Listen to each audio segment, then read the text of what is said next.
Hello friends, आप सभी को मेरा नमस्कार। सभी हिंदी प्रेमियों के लिए ये एक नया प्लेटफॉर्म मैं आज से प्रारंभ करने जा रहा हूँ। तो आप सभी मित्रों से ये मेरा निवेदन है कि आप सभी इस चैनल के साथ जुड़े। तो आइए सबसे पहले हम हिंदी लेखन से संबंधित समस्याओं की चर्चा करेंगे कि वे सभी परीक्षार्थी, वे सभी अभ्यर्थी या वे सभी हिंदी लेखन के अभिलाषी जो किसी न किसी स्तर पर अच्छी हिंदी लिखना चाहते हैं, चाहे वो फिर मुख्य परीक्षा से संबंधित हो, विभिन्न राज्यों की परीक्षाओं में निबंध लेखन से संबंधित हो, अथवा किसी भी स्तर पर वो अच्छी हिंदी, प्रभावी हिंदी, सुसज्जित हिंदी, प्रशंसनीय हिंदी लिखना चाहते हैं, तो ये प्लेटफॉर्म उन सभी के लिए है। तो आइए सबसे पहले हम ये समझने की कोशिश करेंगे कि हिंदी माध्यम के साथ समस्या क्या है। वैसे तो कई समस्याएं हैं, लेकिन हम कुछ मूलभूत समस्याओं में जाने की कोशिश करेंगे कि सबसे पहले तो हम ये प्रश्न में जाते हैं कि क्या हिंदी के साथ कोई भेदभाव है। अर्थात जितनी भी अन्य भाषाएं प्रचलित हैं देश में, जिसमें मुख्यतया रूप से हम जो अ, विभिन्न स्तरों पर सर्वाधिक इस्तेमाल की जाने वाली भाषा अंग्रेजी, उससे कंपेयर करने की कोशिश करेंगे, उससे इसका अवलोकन करने की कोशिश करेंगे कि इंग्लिश यानी अंग्रेजी भाषा और हिंदी भाषा में क्या किसी प्रकार का भेदभाव किया जाता है, या इनकी लेखन की क्लिष्टता, मतलब कि लेखन कला में अंग्रेजी क्या ज़्यादा सुसज्जित है, या अंग्रेजी में शब्दों का प्रभाव अधिक है, या अंग्रेजी भाषा के माध्यम से वाक्य के भाव को अधिक सफाई, अधिक स्पष्टता के साथ समझाया जा सकता है, या फिर हिंदी से ऐसा किया जा सकता है। तो इस विषय में हम यही कहेंगे कि अभी हम भेदभाव है या नहीं इसमें नहीं जाते हैं, और इसे हम आने वाली वीडियोस में समझने की कोशिश करेंगे कि इससे संबंधित समस्या है क्या, या ये किसी प्रकार की मानसिकता की समस्या है कि अंग्रेजी भाषी या अंग्रेजी लेखन से संबंधित जो व्यक्तित्व होते हैं उनकी समाज में अधिक आवश्यकता समझी जाती है, या उन्हें समाज में एक विशिष्ट प्रकार का स्थान दिया जाता है। तो ऐसा क्यों है, या इसके पीछे क्या कारण है, इसमें हम आने वाले वीडियोस में जाएंगे। दूसरी जो सबसे मूलभूत समस्या है, जो कि मुख्य रूप से मुख्य परीक्षा से संबंधित लोगों के लिए है, या जो यूपीएससी अथवा राज्य की विभिन्न राज्य स्तरीय परीक्षाओं में, मुख्य परीक्षाओं में उत्तर लिखते हैं, जो अपनी भाषा, लेखन की भाषा को हिंदी लेते हैं, उनके साथ क्या क्या समस्याएं हैं। तो उसमें सबसे बड़ी समस्या जो आ रही है वो ये है कि 12वीं की पढ़ाई करने के बाद अधिकतर विद्यार्थी जो हैं वो या तो इंजीनियरिंग बैकग्राउंड के होते हैं, या फिर वो कोई प्राविधिक शिक्षा इस प्रकार की करते हैं कि 12वीं के बाद उनका हिंदी से जो थोड़ा मेल मिलाप है, हिंदी से जो संबंध है वो केवल और केवल बोलचाल की भाषा तक रह जाता है, और वो उस स्तर में जाकर के ना तो उसे कहीं लिखते हैं और ना ही पठन पाठन में उसका इस्तेमाल करते हैं। अखबार का अध्ययन या अथवा अखबार में आ रहे जो न्यूज आर्टिकल्स हैं, जो लेख हैं, उनकी भी भाषा का स्तर अब धीरे धीरे घटता जा रहा है। अपितु ऐसा नहीं है कि अच्छे लेख अब लिखने वाले नहीं हैं, या अच्छे लेख मिलते नहीं हैं। आज भी जो राष्ट्रीय संस्करण से राष्ट्रीय स्तर के अच्छे समाचार पत्र है, उनमें आप लेख देख सकते हैं, अच्छी हिंदी के साथ होते हैं। तो इसमें जो, अर्थात इसमें जो मेन प्रॉब्लम हमने देखी वो बैकग्राउंड से संबंधित है। बैकग्राउंड से संबंधित होने का मतलब ये है कि 12वीं की पढ़ाई के स्तर तक तो हिंदी का इस्तेमाल किया जाता है, उसके बाद अंग्रेजी भाषा का इस्तेमाल आ जाता है। तो फिर जो वो ऐसे व्यक्ति जो हैं वो फिर स्नातक के बाद विभिन्न परीक्षाओं में बैठते हैं, तो वहाँ पर भी प्रारंभिक परीक्षा से संबंधित तैयारियां तो केवल पढ़ने तक सीमित रहती हैं, लेकिन मुख्य परीक्षा में जो उत्तर लेखन है उसमें बोलचाल की भाषा का उपयोग करने लगते हैं, जो कि ठीक नहीं है। तो ये भी एक मुख्य समस्या है। तीसरे नंबर की जो समस्या है वो है कि बोलचाल की भाषा से आगे बढ़ करके लेखन सुधार के विषय में कभी नहीं सोचते। लेखन सुधार जो कि बहुत ही आवश्यक है, तो ये भी बहुत एक आवश्यक चीज है। चौथी जो समस्या ये है कि जो लेखन की विभिन्न विधाएं हैं, जिसमें कि मुख्यतः गद्य से संबंधित जो लेखन की विभिन्न विधाएं हैं, मैं कुछ का आपके सामने वर्णन कर देता हूँ। लाइक जैसे आलोचना लिखना, आलोचना अथवा समालोचना लिखना। अर्थात किसी विषय की यदि हमें आलोचना करने के लिए कहा जाता है, तो हम आलोचना और समालोचना अथवा उनका अवलोकन, या इसी प्रकार से हम डायरी लेखन, कहानी लेखन, या इसमें किस प्रकार की हिंदी या किस प्रकार से इनका जो सीक्वेंस या डायरेक्शन या भाषा को समझाने का तरीका, या इनके भावों को पाठक अथवा जो हमारी ऑडियंस है, या जो हमने समझने वाले हैं, या हमारे लेख को, या हमारी मुख्य परीक्षा की कॉपी को जो मूल्यांकन करने वाला व्यक्ति है, उस तक आप अपने भाव को प्रश्नगत यानी कि विषयगत बिंदु को किस प्रकार से उस तक पहुंचाते हैं। क्योंकि प्रश्न ऐतिहासिक भी हो सकता है, समसामयिक भी हो सकता है या अन्य किसी स्तर पर भी हो सकता है। तो इनमें हम विभिन्न विधाओं का उपयोग किस प्रकार करेंगे, यह सबसे बड़ा प्रश्न है। तो ये सारी मूलभूत कुछ समस्याएं हैं। अब हम आगे चलते हैं कि मुख्य परीक्षा से संबंधित, अर्थात मुख्य परीक्षा से संबंधित जो उत्तर लेखन में हिंदी के अभ्यर्थी होते हैं उनको क्या समस्या आती है, उस पर आज हम मुख्य चर्चा हम अपनी कर देंगे। तो आइए 2023 की मुख्य परीक्षा के ये प्रश्न पत्र प्रथम के कुछ हमने प्रश्न लिए हैं। इनमें हमें जो मुख्य रूप से देखना है, वो मैंने ये क्यों लिए वो मैं भी बताता हूँ आपको। तो सबसे पहले इस प्रश्न को पढ़ते हैं कि भारत में जातीय अस्मिता गतिशील और स्थिर दोनों ही क्यों है। Why is caste identity in India both fluid and static? तो अब देखिए यहाँ सबसे बड़ी समस्या क्या है कि सबसे पहले तो प्रश्न की भाषा देखिए। क्या आपको प्रश्न की भाषा किसी भी प्रकार से बोलचाल की भाषा लग रही है? नहीं।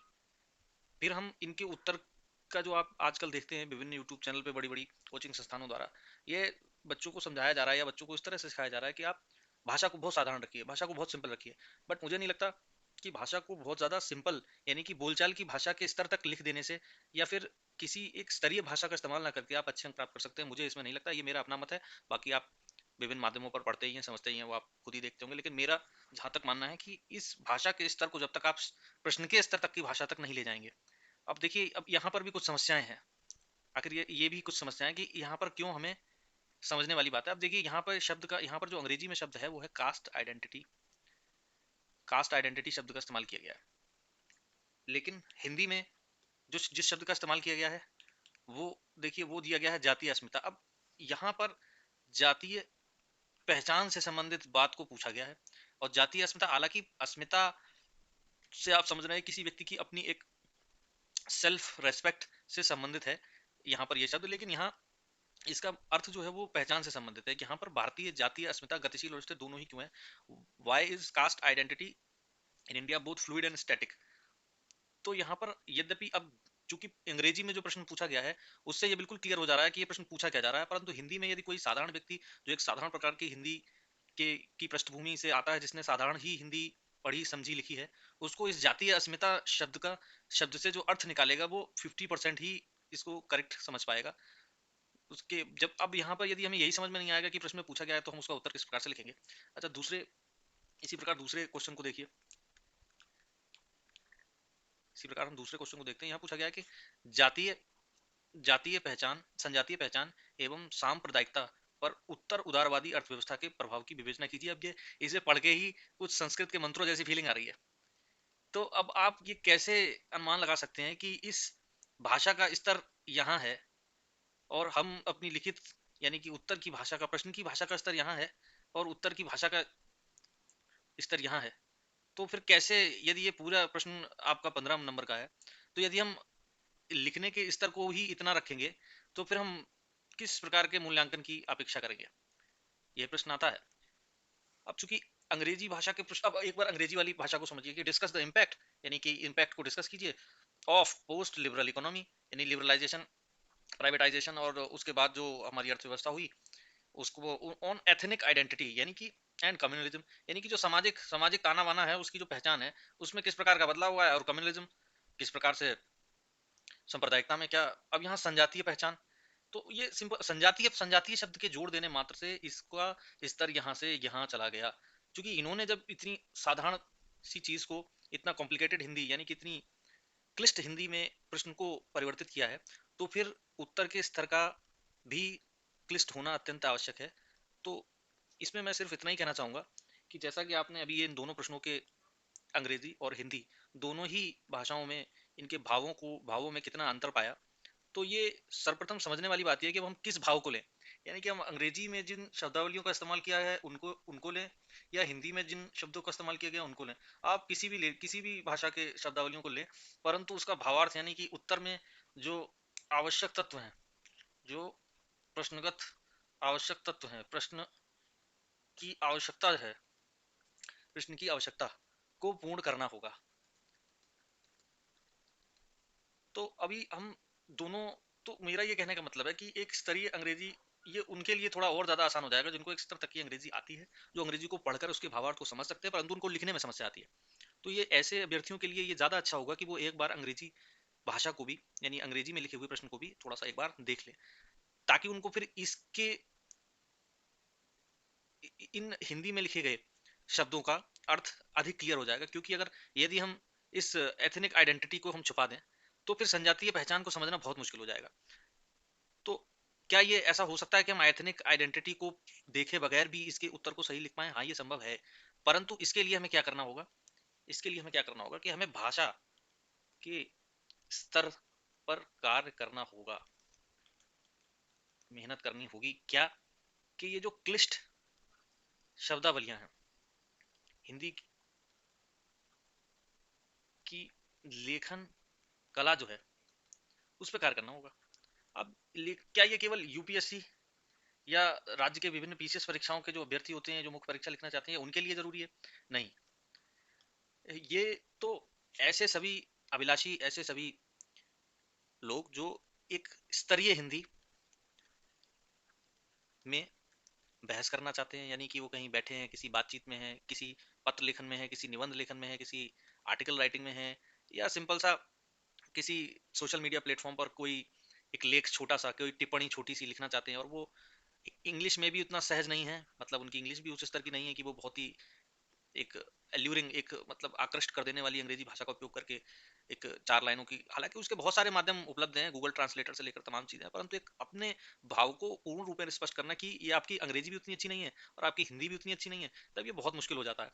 तो ऐसे सभी लोगों के लिए मैं ये कहूंगा कि आप सभी लोग इस चैनल से जुड़िए, और हम इसमें आने वाले वीडियोस में ये सीखेंगे कि इसमें 2 तरह के मॉडल्स पे मैं काम करूंगा, यानी कि 2 से 3 तरह की प्लेलिस्ट पे हम लोग काम करेंगे।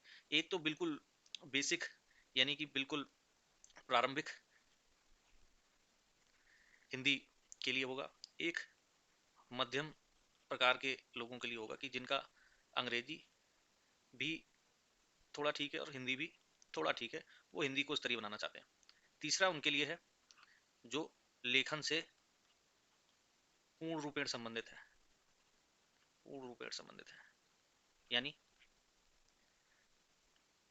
लेखन से पूर्ण रूपेण संबंधित है, यानी कि जो या तो किसी प्रकार की मुख्य परीक्षा को लिख रहे हैं, अथवा जिनका संबंध सीधे लेखन से है, या ये उनके लिए भी है कि जो एक सामान्य स्तर का ज्ञान रखते हैं और उन्हें लेखन कला पर कार्य करना है, तो ये उनके लिए होगा। तो आप सभी इस चैनल से जुड़िए। आप सभी को बहुत बहुत धन्यवाद।